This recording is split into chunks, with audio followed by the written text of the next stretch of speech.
하나님을 섬기는 엘리야 한 명과 우상 바알을 섬기는 850명의 선지자가 이제 갈멜산에서 전쟁을 하게 되는 것입니다.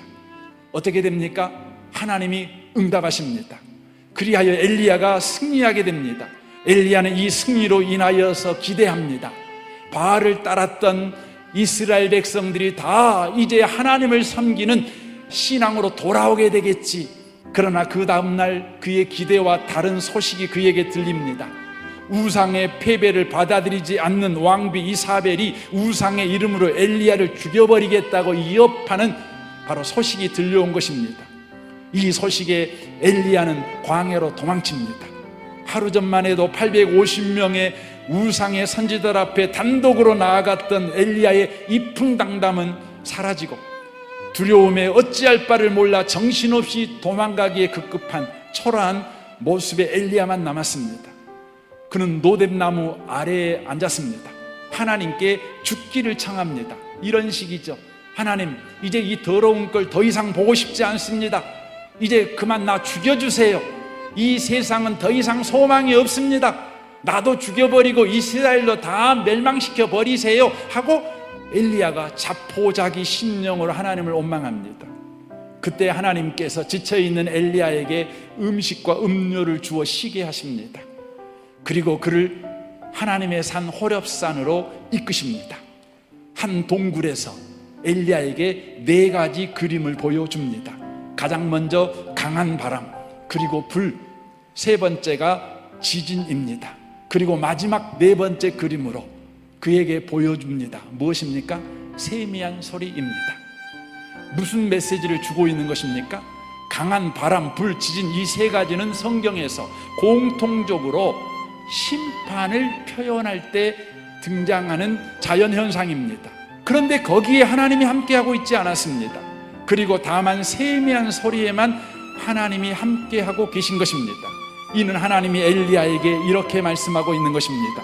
엘리야야, 나는 이 백성이 바알을 섬기고 있지만, 나를 배신하고 있지만, 내 백성 이스라엘에 향한 나의 생각은 심판이 아니야.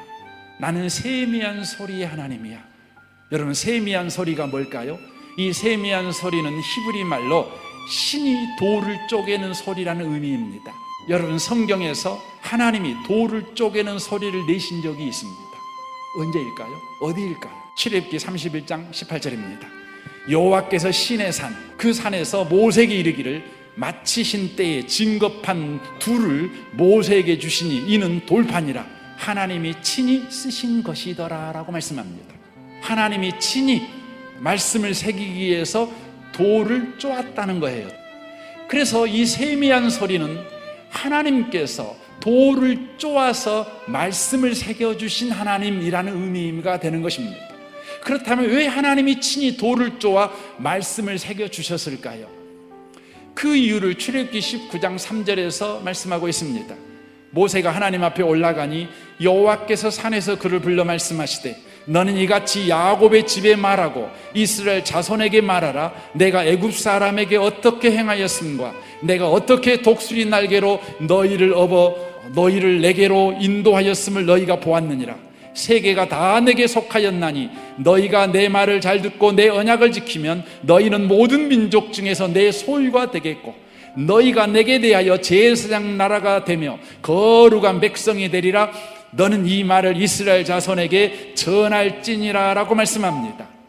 이 말씀은 돌을 쪼아 말씀을 주신 목적을 지금 말씀하고 있는 내용입니다. 목적이 뭡니까?